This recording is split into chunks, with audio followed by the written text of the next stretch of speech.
कभी मुक्ति को प्राप्त नहीं। निर्जरा अधिकार में कह दिया, निर्जरा अधिकार में गजब गजब की गाथा है, एक एक गाथा।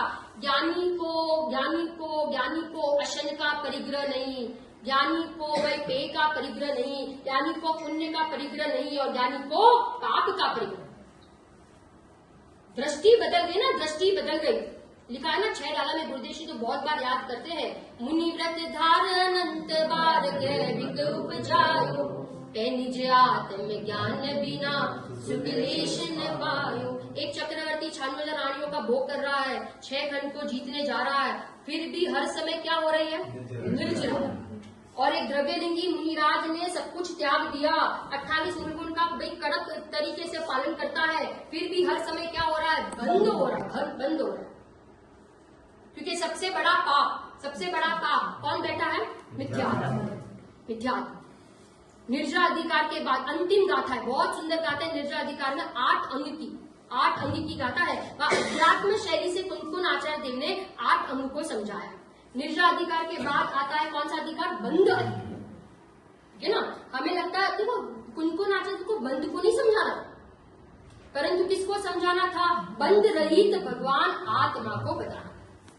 हमें बंद से छूटना है ना, बोलो हमें बंद से छूटना है ना आंटी, तो हमें किसको देखना पड़ेगा, कि जो बंद रहित है ना, स्वभाव कैसा है, स्वभाव बंद रहित है ना। ऐसे बंद रहित स्वभाव को देखेंगे तो छूटे बिना नहीं रहेंगे। वह बहुत सुंदर तर्क और युक्ति से बताया कि भाई कार्बन वगैरह बंद का कारण नहीं है, मन वचन का बंद का कारण नहीं है, जीवों की हिंसा बंद का कारण नहीं है। समझ में आ रहा है ना, विषय भी बंद के कारण। बंद का कारण तो एक ही है कि ये रागादि भाव के साथ उपयोग का जुड़ना, यही बंद का कारण। एक अधिकार बीच में छूट गया, पुण्य पाप अधिकार।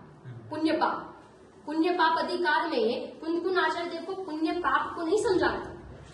देखो पूरा जगत तो पुण्य को भला मानता है और पाप को बुरा मानता है, परंतु कुनकुन आचार्य देव ने बता दिया कि चाहे लोखंड की बेड़ी हो या सोने की बेड़ी हो, दोनों बेड़ी क्या करती है, दोनों बेड़ी अंध नहीं करती। इसलिए हम कहीं अटके नहीं, कोई भाव में, शुभ भाव में, कषाय की मंदता में हम अटके नहीं, क्योंकि अनंत बार हमने क्या किया, हमने कषाय की मंदता की।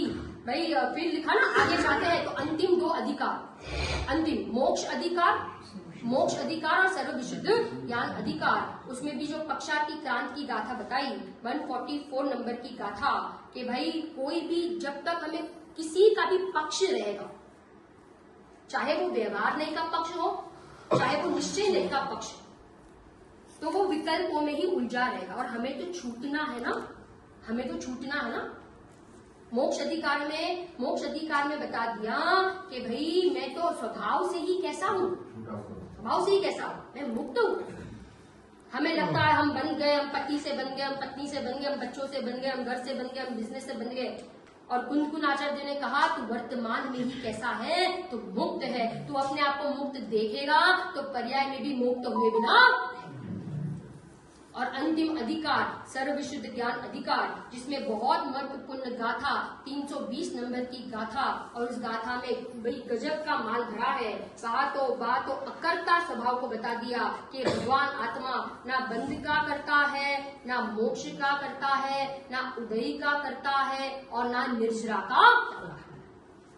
क्योंकि मैं करने वाला नहीं हूँ, मैं जानने वाला हूँ। होता जगत स्वयं परिणाम, मैं जग का करता क्या काम। ऐसा ये उत्कृष्ट ग्रंथ, समय सार माने अद्वितीय चक्षु, समय सार माने कल्प वृक्ष, समय सार माने सुबह उठकर हमें सबसे पहले किसी के दर्शन करने हो तो हम किसके दर्शन करें, हम समय सार के दर्शन करें। हम न्यूज़पेपर नहीं खोले, हम टीवी खोल के नहीं बैठे, हम किसको पढ़े, समय सार को पढ़े।